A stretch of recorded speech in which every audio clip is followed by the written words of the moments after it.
안녕하십니까. 오늘 전필재 김종직 선생에 대해서 강의할 고전번역교육원의 김기라고 합니다. 반갑습니다. 전필재 김종직 선생은 우리 모두 아시는 바와 같이 조선의 학문사조가 사장학에서 도학으로, 그리고 정치주도권이 훈구공신에서 사림으로 옮겨가도록 초석을 놓은 분이다. 이제 그렇게 평할 수가 있겠습니다. 이분에 대해서 이번 시간에는 생애와 학문 그리고 업적에 대해서 한번 살펴보도록 하겠습니다.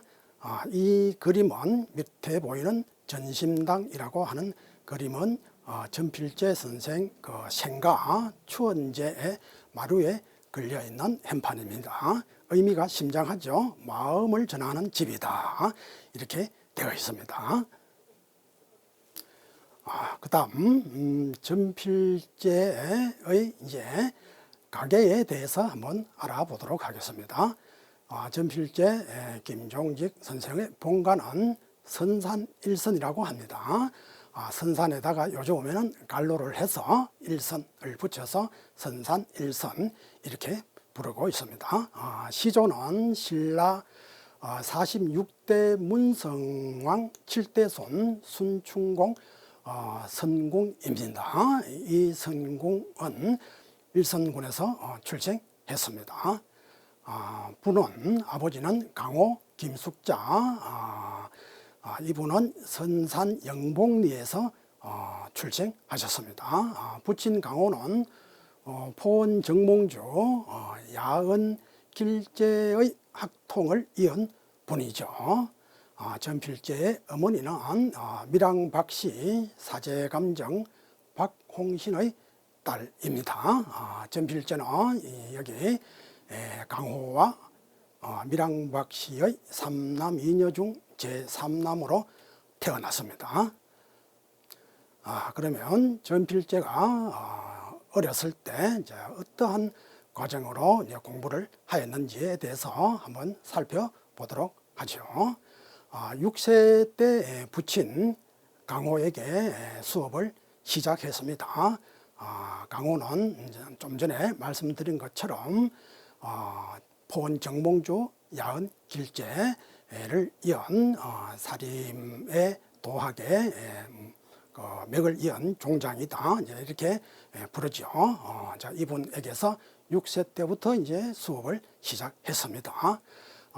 그런데 이제 강호의 학문 경향을 보면은 경학 그리고 성리학 또 문장에도 남긴 것은 없지만 당시의 기록에 의하면 문장력도 대단하다. 이제 그렇게 기록되어 있습니다. 그리고 이제 소학 실천을 이제 중시하는 그러한 학문 경향을 가지고 있습니다. 강호로부터 이제 전필재가 수학한 그 과목을 중심으로 차례대로 살펴보면 동몽수지 이것을 제일 먼저 배우고 그 다음에 유학자설, 그 다음 정속편, 그 다음 소학, 그 다음 효경, 그 다음에 사서오경 전체적으로 이제 배우고 13세 때의 주역을 배우고 이제 애기를 그때는 제일 나중에 배웠는데 14세 가량의 사서오경까지 다 배운 것으로 이제 그렇게 기록되어 있고요. 그 다음 이 경서를 다 배우고 난 다음에는 이제 역사를 읽습니다. 통감. 저 때는 이제 16세 전후의 시기가 되는데 그때 이제 통감과 통감 강목이 세종조에 출간이 되어서 지식인들에게 읽혀졌습니다. 그때 전필재가 통감 강목을 보고 거기서 이제 항우의 일을 보고서 조의제문을 그때 지었다라고 하는 이제 그런 설이 지금 이제 일어나고 있습니다. 기존에 우리가 알고 있던 그 내용과는 좀 다르죠. 그리고 이제 이 통감 다음에 다른 역사서를 읽고 그 다음 제자 백가서를 배웠다. 이제 그렇게 기록되어 있고 기타 경학만 배운 것이 아니고 호신과 관덕, 즉 덕을 본다라고 하는 그런 수단으로서 활쏘기를 배우고, 그 다음에 수심, 마음을 닦는 그 수단으로서 글씨 공부를 하고, 그리고 상가지를 사용하는 방법, 이것은 실무적으로 이제 계산을 하는 법이죠. 이제 그것을 알아야 되니까요.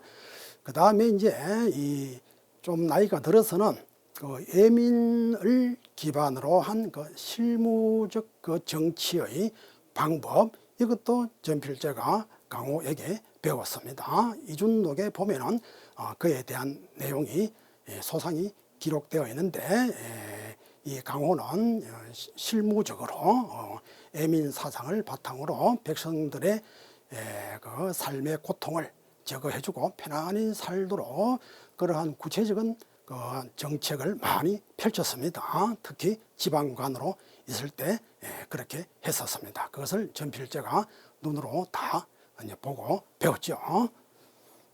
자, 그다음 이제 전필제의 이제 성리학 공부에 대해서 알아보겠습니다. 그러니까 이제 18세부터, 그 전에는 경서 공부와 역사 공부를 했고요. 18세부터 이제 부친 강호의 권유로 인해서 그때부터 성리학 공부를 또 시작했습니다. 이것은 이제 연보에 기록이 되어 있고요. 그 다음 23세에도 보면은 이제 성균관, 여기 성균관에 이제 유학을 하여 가지고 주역을 읽고 성리의 근원을 탐구하니 많은 동료들이 존경하고 이제 따랐다고 하는 그런 내용이 연보에 나타나 있습니다. 그러니까 18세부터 23세까지 이 시기를 성리학 공부를 연마하던 그런 시기다, 이제 이렇게 볼 수가 있겠습니다. 자, 이 과정 속에 이 시기에 지은 시로 보이는 그 탁족음, 이제 발을 씻는다라고 하는 이제 그러한 노래가 장편으로 있는데, 여기서는 한 토막만 소개를 해드리겠습니다. 이게 이제 20대 초 그때 이제 성리학의 그 이론이 담긴 작품이다, 자 그렇게 볼 수가 있는데, 그 뜻풀이만 하면은 이제 발을 씻고 만물을 관찰하노니, 여기서 이제 만물을 관찰한다라고 하는 것, 여기 관물이라고 하는 내용이 나오죠. 이것이 이제 우리 성리학에서는 굉장한 그런 의미를 가지고 있는 그런 말이 되죠. 저때 이제 관물 공부에 관심을 가졌다, 이렇게 볼 수가 있겠습니다. 고개 들었다 숙이며 나의 참뜻 절기네 낙오진이라. 참 저 젊은 나이에 말하기 어려운 말을 이제 했습니다.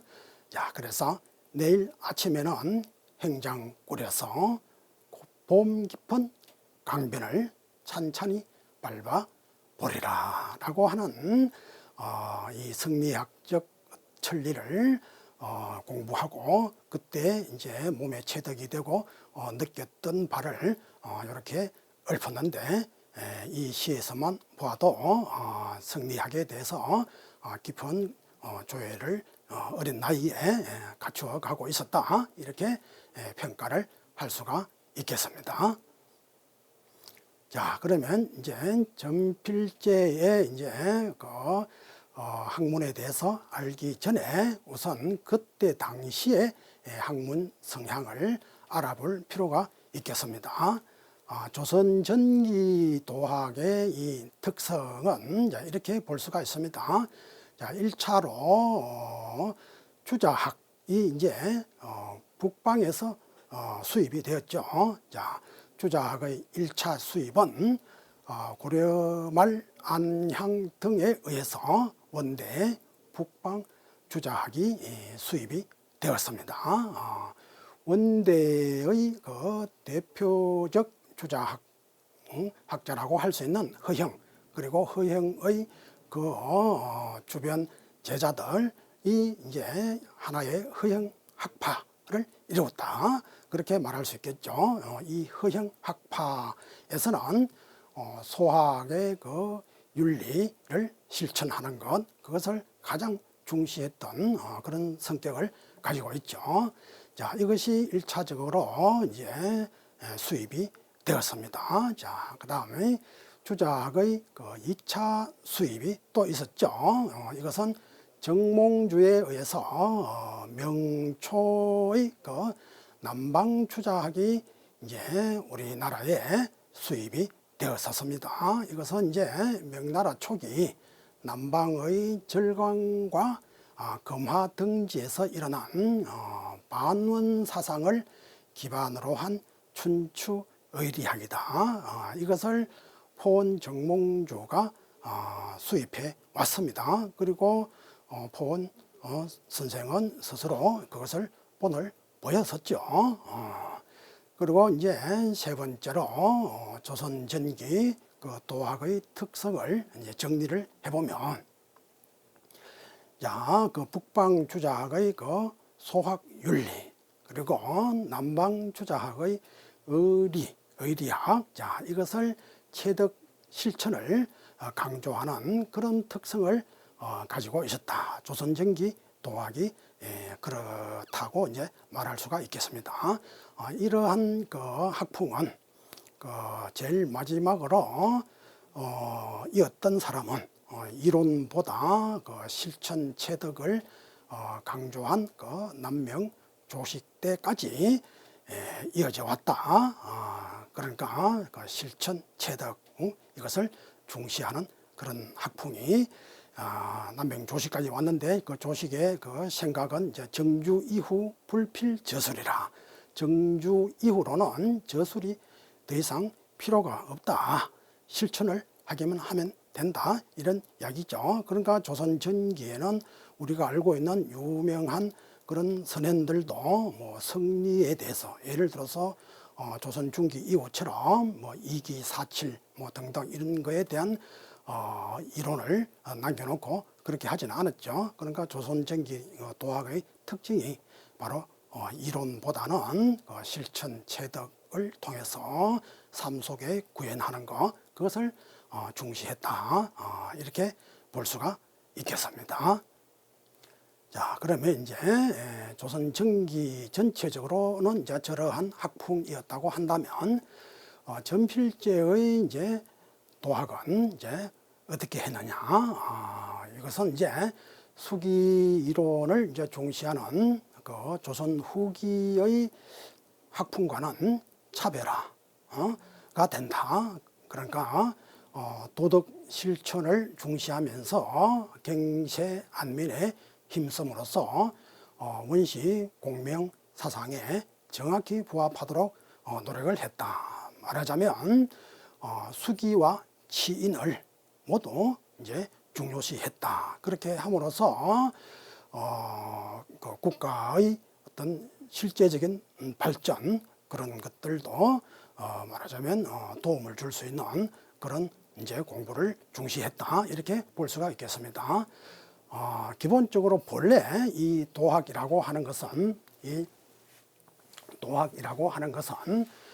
수기와 치인을 겸하여 있는 것이죠. 우리 공자의 말에도 그렇고 맹자의 말에도 그렇고 모두 이 수기와 치인 이것을 다 겸하도록 그렇게 이제 제자들을 가르쳤습니다.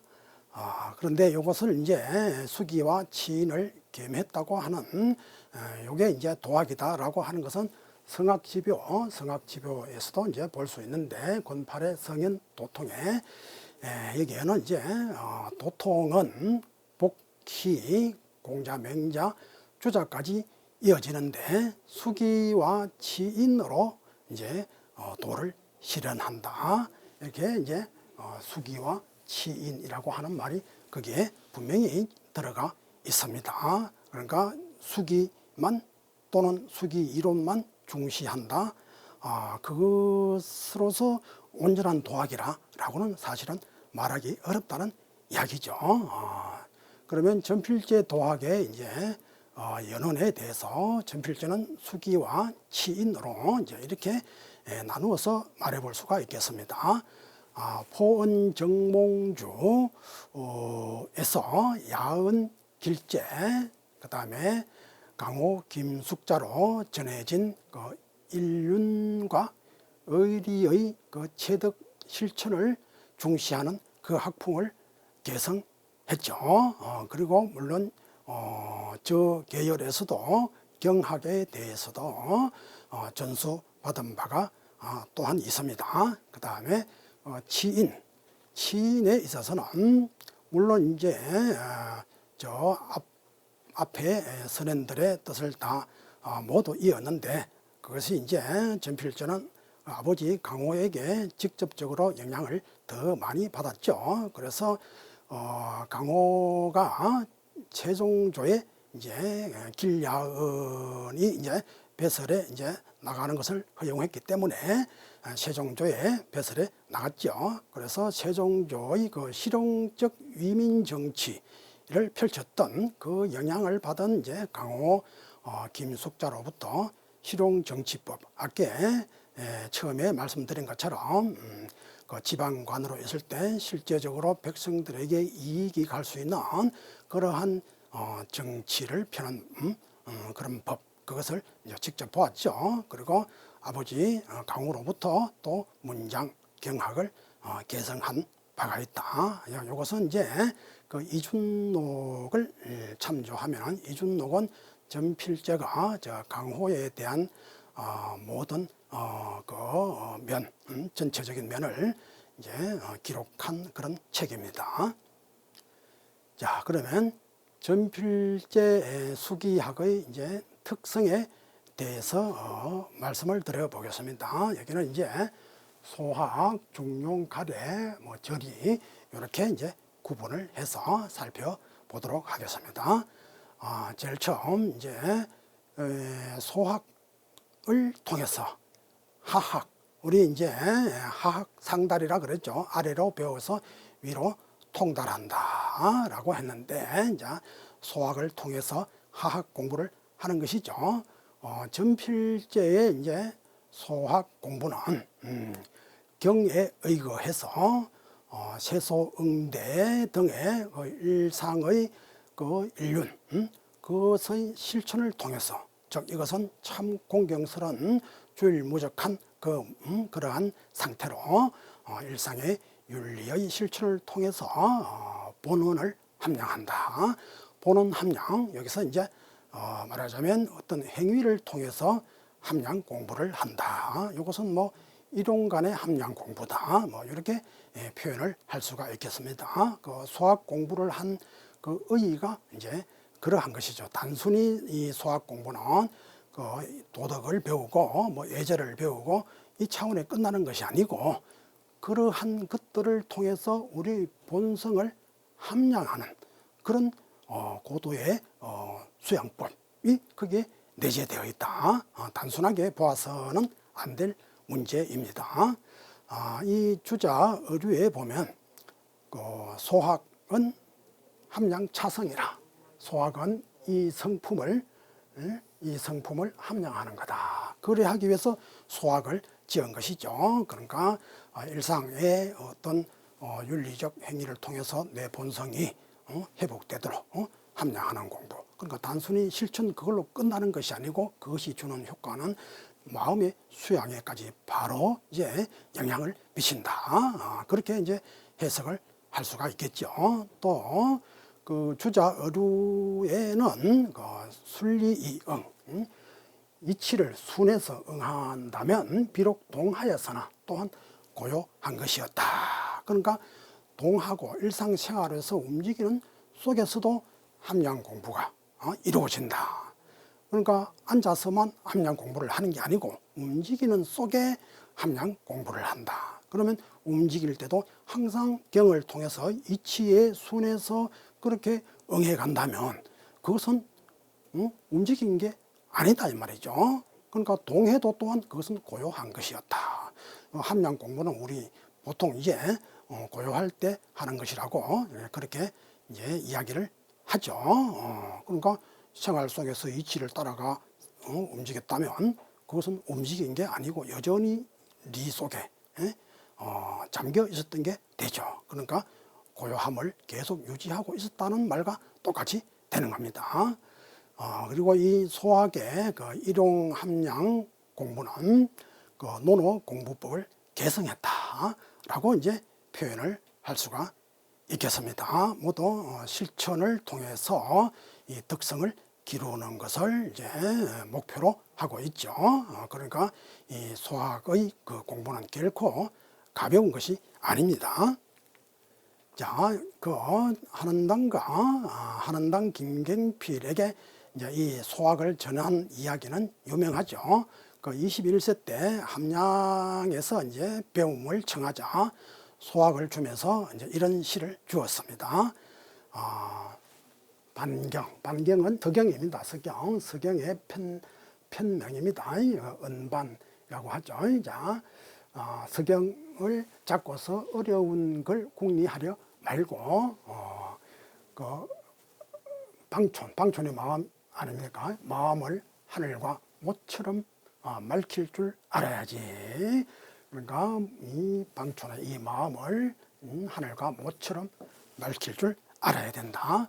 이게 바로 학문의 기본이다. 그래서 학문의 기본은 마음을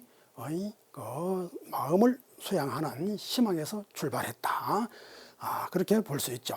이로부터 한원당의 삶이 획기적으로 바뀌었다라고 하는 그런 이야기가 전해져 옵니다.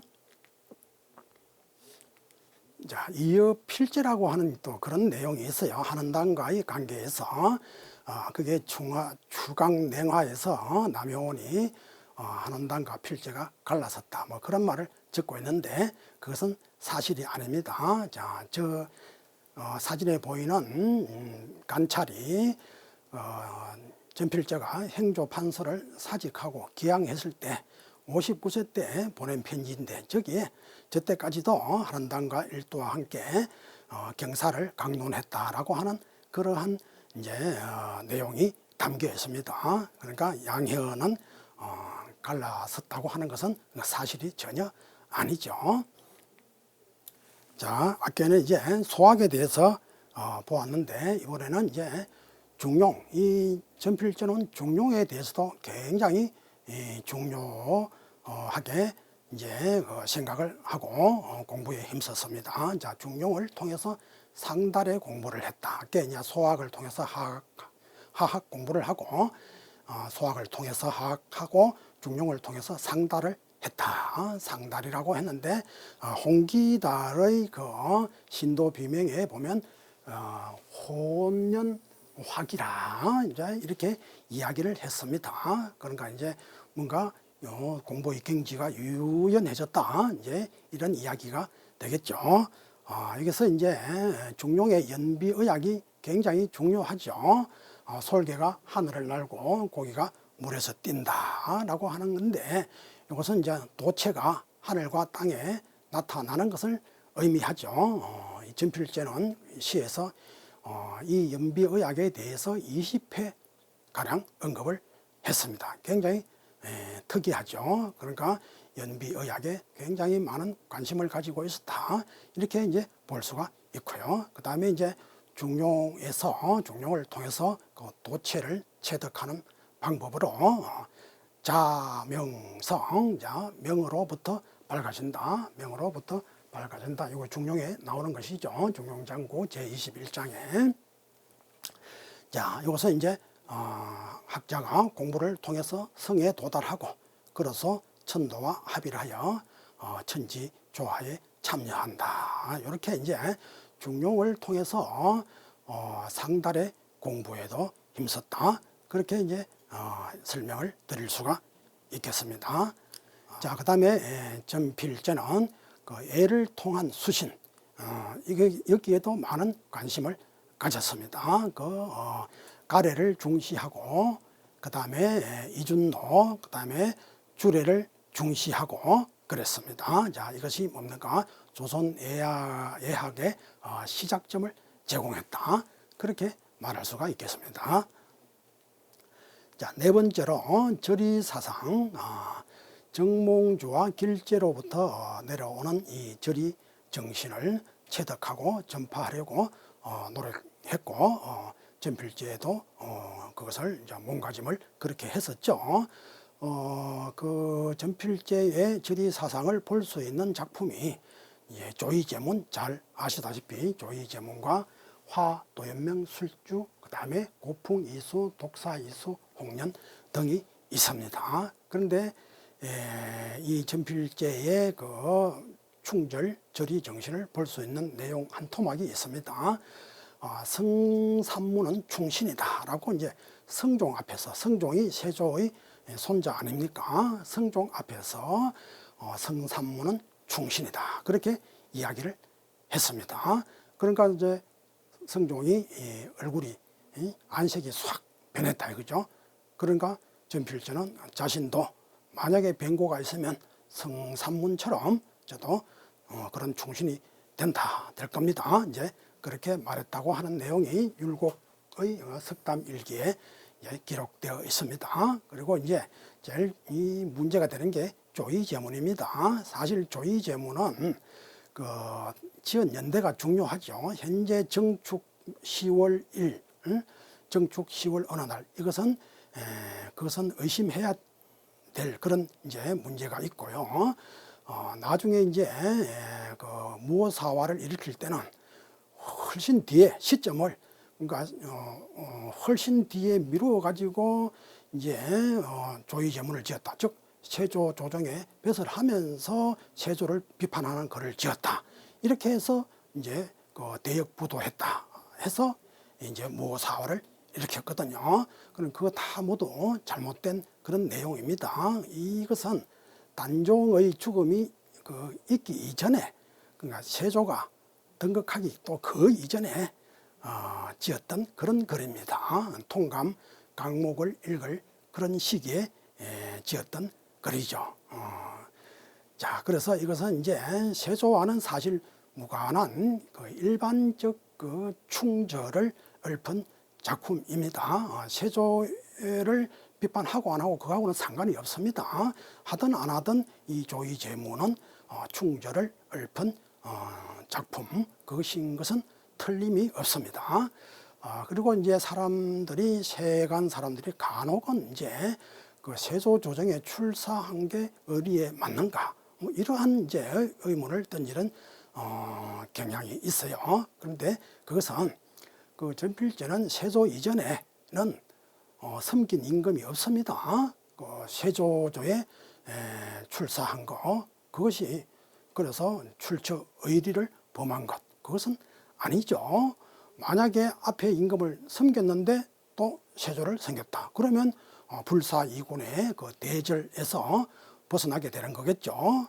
그러나 왕조 시대에 이 전필제가 과거 보고 출사할 때 그때 당시의 천하는 이미 세조가 임금이 되어 있었기 때문에 이전에 다른 그 임금을 섬긴 적이 없는 상태에서 세조조에 등거하는 것은 아무 그런 문제가 없는 겁니다. 자, 그 증거로 돌아가신 사육신 있고 생육신이 있죠. 생육신 이명전이 이제 선산분인데 이분으로부터 전필제는 이제 굉장한 그런 지지를 받았습니다. 그리고 또 유명한 생육신 남효은, 이 전필제를 스승으로 굉장히 추종했습니다. 저 영남루시에서는 천년에 한 사람 김전필제다, 그렇게까지 이야기를 했습니다.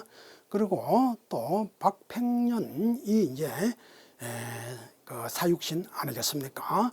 박팽년의 외손 이원이 전필제의 제자였는데, 이원이 그 문충이란 시호를 올렸다고 해서 사화 때 이원은 극형을 당했죠. 그러면서도 그것을 철회하지 않았어요.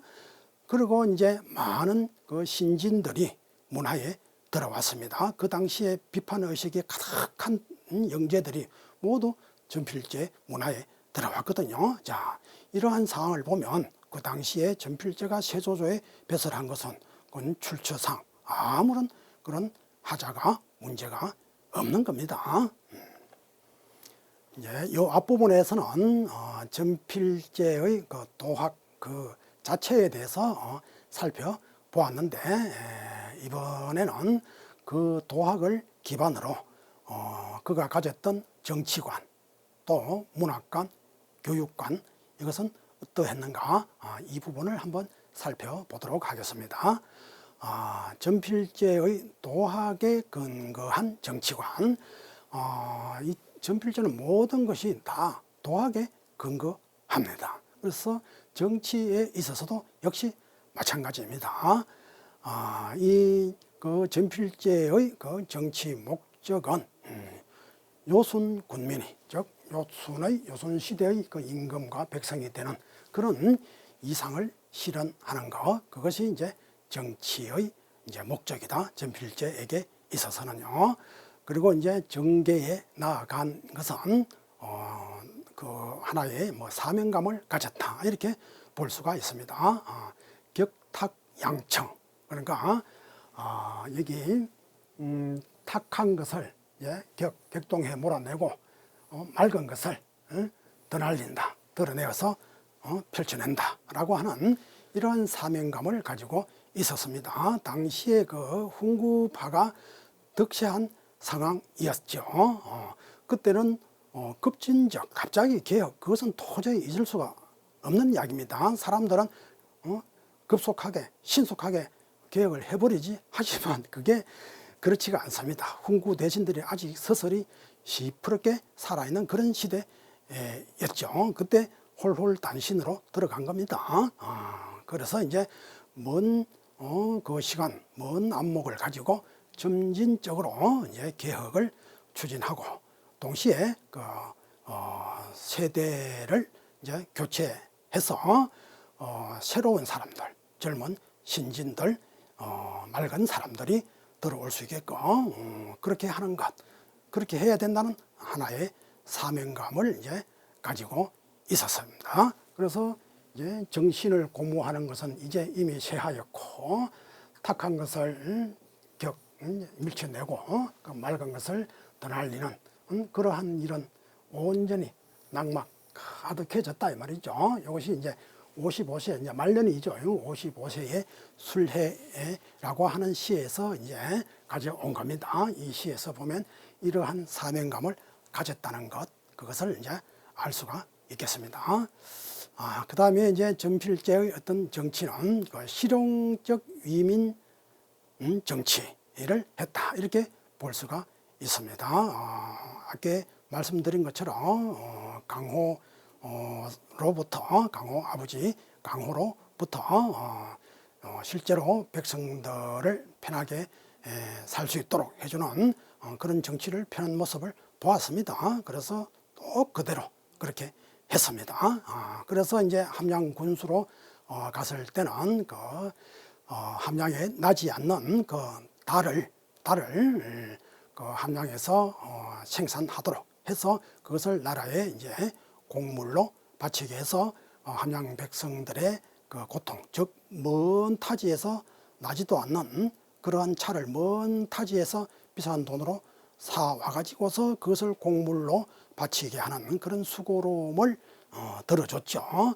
그 외에 여러 가지 그 정책을 펴서 함양 백성들이 좀 더 편안하게 살 수 있도록 그렇게 노력했다. 그래서 나중에는 그 함양에서는 생사당을 지어줬어요.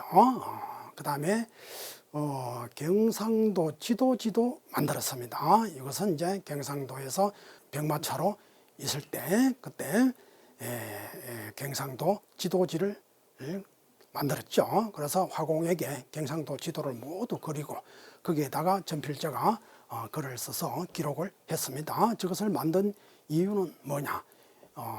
그 외적으로부터, 즉 일본 쪽 그쪽에 있는 섬 쪽에 이제 외구들이 우리 경상도 바닷가 이런 지역에 와서 약탈을 해가고 그렇게 했죠. 그런 것을 이제 방어하기 위해서 국방 정책의 일환으로서 하나의 기초를 쌓기 위해서 경상도 지도지를 자, 만들었습니다. 그 다음에 선산업지도, 이것은 선산부사를 할 때, 선산부사를 할 때에 모두 선산의 지도를 그리고 호구 조사를 다 하고 해서 이 아전들이 함부로 세금을 거두고 그렇게 하지 못하도록 할 그런 이제 목적으로 선산업 지도를 이제 작성을 했습니다. 그러니까 함양의 생사당을 짓게끔 선정을 베풀고 또 경상도 그 지도지를 작성하고 그 다음에 선산업 지도를 작성하고 이 외에도 실무적인 그러한 면에서 두각을 드러내었습니다. 이것은 이제 부친 강호의 영향이다. 이제 이렇게 볼 수가 있겠습니다. 그리고 이제 왕화에 참여했다. 그러니까 그 우리 이 조선을 그러니까 어떤 큰 아름다운 교화가 펴지는 그런 나라로 만드는데 크게 기여를 했죠.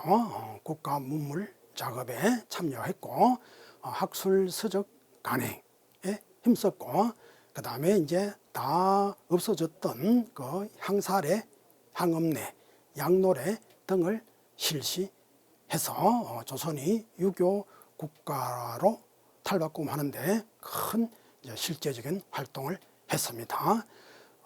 그리고 이제 이 전필자가 일찍 이렇게 나와서 활동을 함으로 해서 사림 정치가 이제 그 펼쳐지기 시작했죠.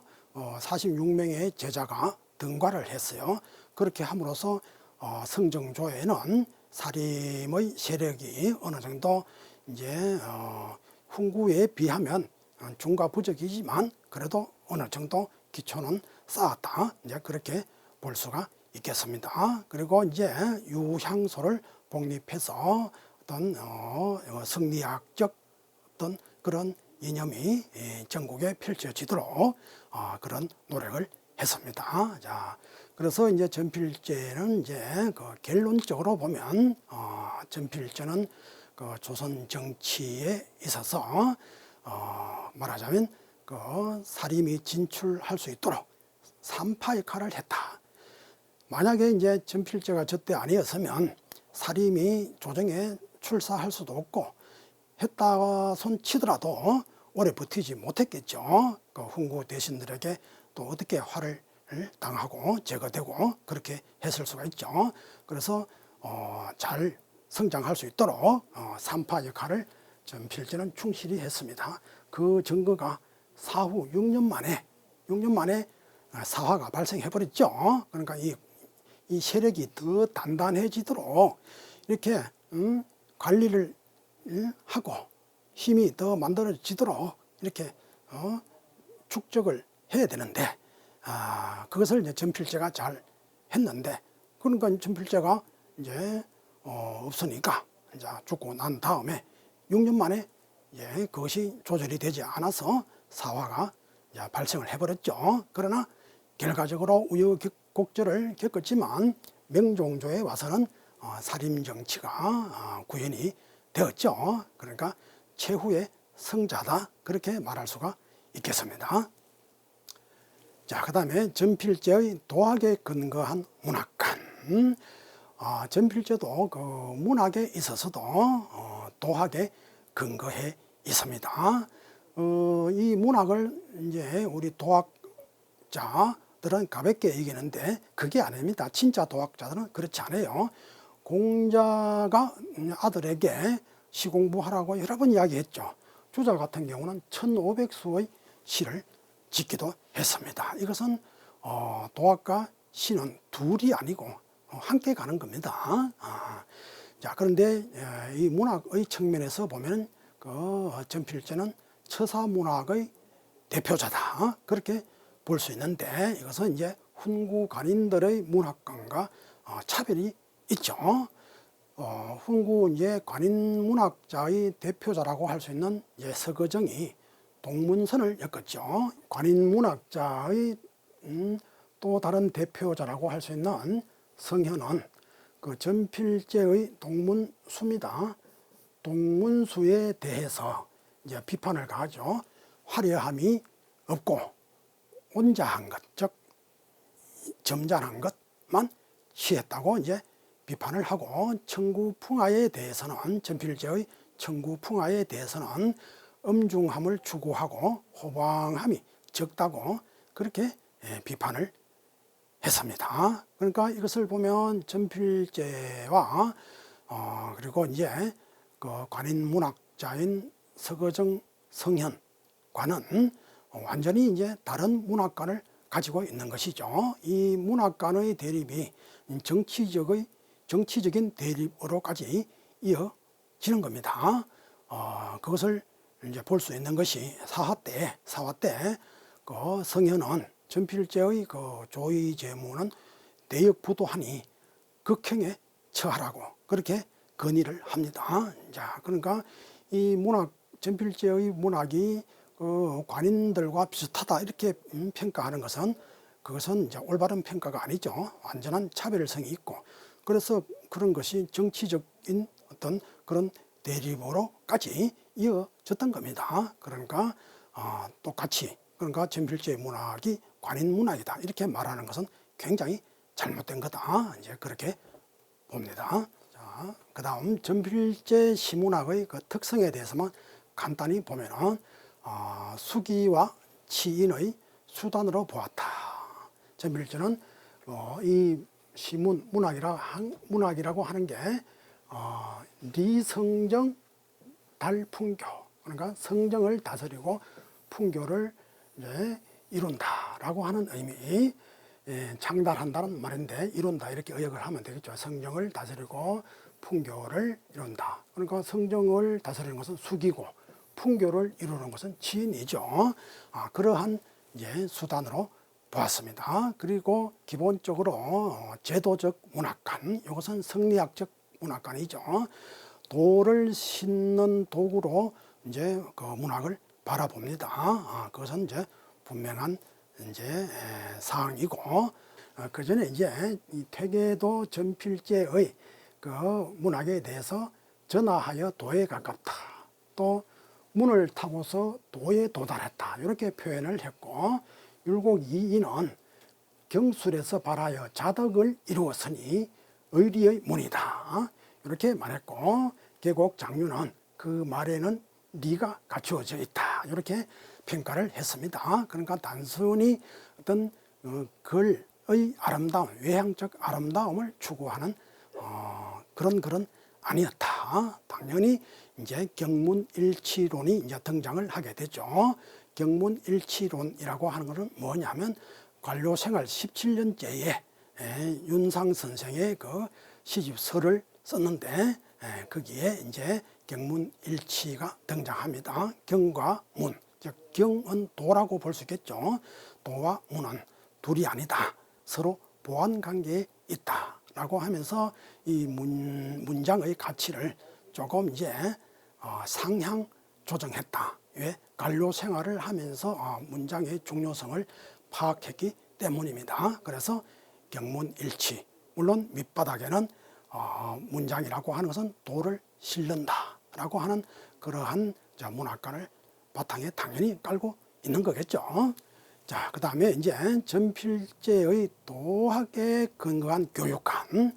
자, 이것은 이제 오직 도학을 펴고 전하는 데에 치중을 했다, 전필제는. 그래서 표현말의 공초에 보면 일생 그 사문의 중망을 짊어지고 능히 사도로서 자임하여 인재를 길러내기로는 근세에 이 한 분만 있을 뿐이다 라고 했고, 또 이언의 공초에서도 교육에 힘써 사문의 흥기를 자신의 임무로 삼았다라고 했습니다. 자, 교육기간은 29세부터 해서 그 가는 곳마다 이 관직 생활을 할 때도 끝나고 나면 사람들을 계속 가르쳐서 학자들을 가르쳐서 어떤 사림이 이제 힘을 받을 수 있도록 그렇게 역할을 했습니다.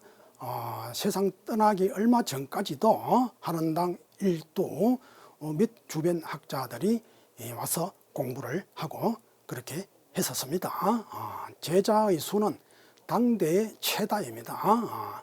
그 사화 이후에 이제 명단이 좀 감소하긴 했지만 현재 문인록에는 50여 명이 실려 있습니다. 그리고 교육 그 내용이나 방법은 적성에 따라서 교육을 시켰어요. 사람에 맞게. 그래서 도덕을 가르치기도 하고 사람에 따라서 문장을 가르치기도 하고 청담을 가르치기도 하고 음률을 가르치기도 하고 또 다에 대해서도 일가견이 있어서 또 다도에도 영향을 주었습니다.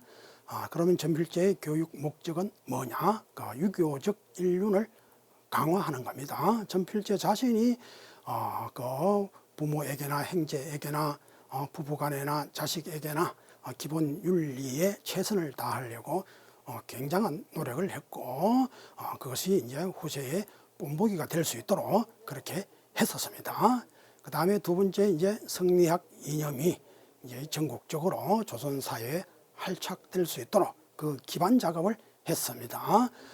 인재를 키워야 되지 않겠습니까? 그래야 전도할 사람이 생기게 되는 거겠죠.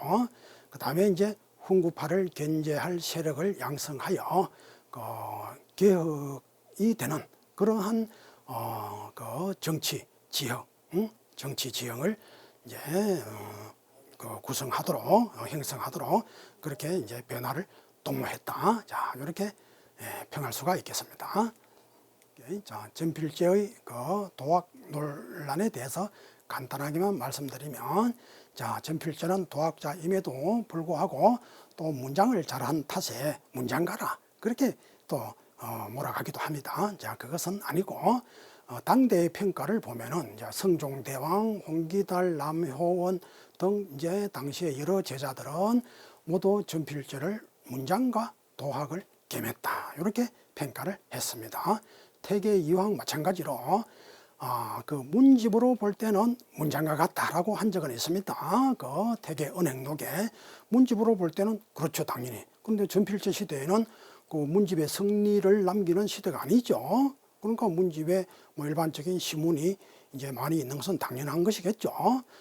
그러나 태계는 전필제의 전체적인 면모에서 보면은 문장과 도학을 겸했다. 그것이 최종 결론입니다. 그래서 전필제는 그 문장으로 세한 세상 일으켜 도를 구하는 사람이 그 뜰에 가득했다. 그 다음에 그를 타고 올라가서 도에 도달해서 큰 선비를 얻었다. 그리고 이제 애림서원 상향, 이것은 이제 태계 집에 있는 말이고요. 애림서원 상향 충문에서 보면 학문은 깊고 문장은 고고하여 당시의 영수이시고 후세의 태산북두이시다.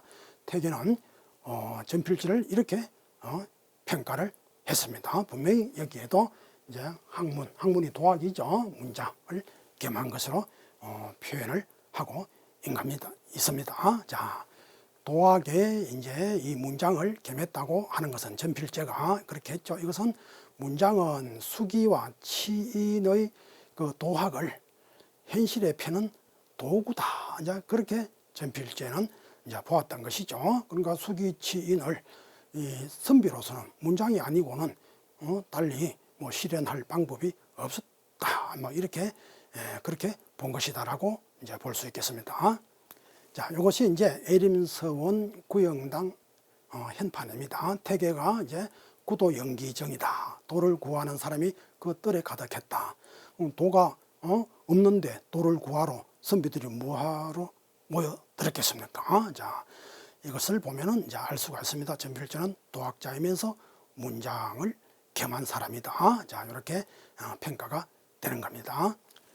자, 이것은 이제 조선 성리학의 계보를 보면은 이제 포원, 야은, 강호, 전필제 해서 밑에 이제 제자들이 수도 없이 나왔죠. 거기서 보면 이제 이렇게 뭐 나중에 직간접적으로 태계학파, 남명, 뭐 송당, 그다음에 화담, 그다음에 우계, 율곡 다 직간접적으로 다 그게 연결이 되어 있는 겁니다. 자, 끝으로 이제 그 전필제의 그 문묘 종사가 불발된 원인에 대해서 보면은 그 첫째로 말이죠. 이 왕실의 부정적 시각이 있어서요. 원래 이제 전필제는 그 조선의 학문 사조가 사장항에서 도학으로 또 정치가 홍구공신에서 그 살인파로 옮겨가도록 엄청나게 이제 큰 역할을 했지만 그뿐 아니라 향교 교육을 진흥하기 위해서 굉장히 헌신을 했습니다. 그러함에도 이제 문묘 종사가 도대체 그 불발된 이유는 무엇일까? 이것은 이제 제일 첫 번째 왕실의 부정적 시각. 이것은 무오사 때 역적으로 낙인이 찍혔죠. 그러니까 나중에 중종 반정 때 신원이 되긴 했지만 역대 그 군왕들은 여전히 경계심을 가지고 있었죠. 안 좋은 인상을 가지고 있다. 사실이 아닌 줄 알았지만 이 잠재의식 속에 전필제는 대역부도했다라고 하는 그런 낙인이 군왕들 머리에 찍혀 있습니다. 그리고 이제 유자강은 그 전필제는 세조 자손과 또 세조 공신 자손의 영원한 원수다. 이렇게 중종 의전에서 저렇게 이야기를 하는 겁니다. 사실 저게 아닌데 조의제문을 이제 다르게 해석해서 말하자면 사화를 일으킨 거 아닙니까? 그래서 이제 대역부도로 몰았죠. 그리고 이제 그 여파가 이렇게 이제 이어지게 되는 겁니다. 자, 그 다음에 또 이제 출처 프레임이 있습니다. 그 조의제문을 두고서 이 조의제문은 사실 세조와 단종의 일이 있기 이전에 창작되었습니다. 근데 이제 유자강이 세조 조정에 출사하여 가지고 전필제가 33세에 삭탈관직을 당합니다. 세조에게 이제 듣기 싫은 말을 해가지고 그래서 그것을 원망하여 지었다고 곡해해서 무오사화를 일으켰습니다. 그러니까 이 프레임을 개성한 흑윤이나 장류나 윤정이나 굉장히 유명한 인물들 아닙니까?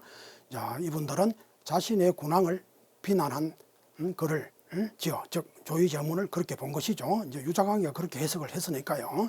자신의 군왕을 비난하는 글을 지어 출처의리를 범했다며 전필제를 비판하고, 자, 이것은 지금도 이어지고 있습니다. 자, 조의제문을 가지고 이제 하나의 프레임이 짜여졌고, 이어필제도 이제 하나의 출처 문제에 있어서 하나의 그걸 통해서 프레임을 짰다 이렇게 볼 수가 있습니다. 남효운이 쓴 이어필제는 그게 사실이 아닙니다. 그것은 앞의 편지에서 확인을 했죠. 그러나 이제 전필제 반대 측에서는 이 기사를 사실화시키고 전파해서 전필제의 그 출처에 하자가 있다고 이제 프레임을 형성해서 전필제의 도학을 격하하고 문묘 종사를 불가하게 했습니다. 저 이어필제가 나오게 된 것은 이제 한원당이 전필제가 12년간 외직으로 있다가 내직으로 들어갔을 때 좀 적극적으로 건의를 해달라는 그러한 글을 보낸 적이 있습니다. 그래서 그걸로 내가 나쁘게 하겠느냐 하고 끝난 이야기를 사람들이 이제 지어낸 말이 이제 결론적으로 양현이 갈라섰다.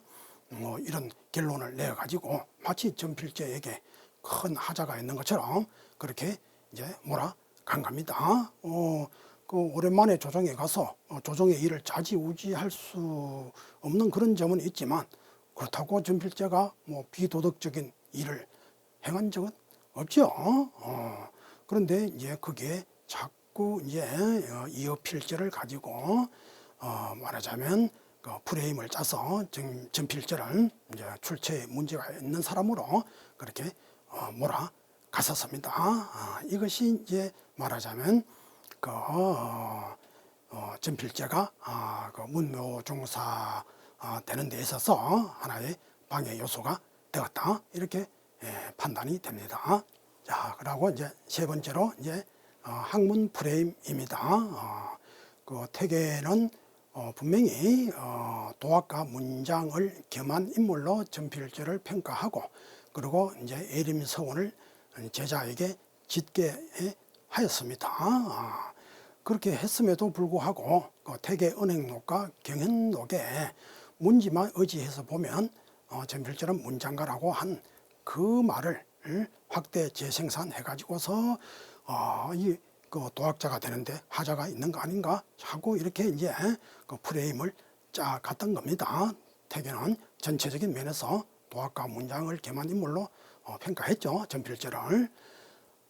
그리고 이제 네 번째로 이제 문묘 종사에 대해서 이제 조선 시대에 몇 차례 있어서 건의가 있었습니다. 제일 마지막으로 고종 22년에 그 4차에 걸쳐 문묘 종사를 건의했으나 허락되지 않았습니다. 총정리를 하면은 전필자는 조선 도학과 사림의 발전을 위해 헌신을 했습니다. 사하 이후 훈구파와 사림의 일부 후학들로부터 그 위상을 격하당했다. 그래서 반드시 새로운 조명이 따라야 할 것이라고 봅니다. 이상으로 여기서 마치도록 하겠습니다. 감사합니다.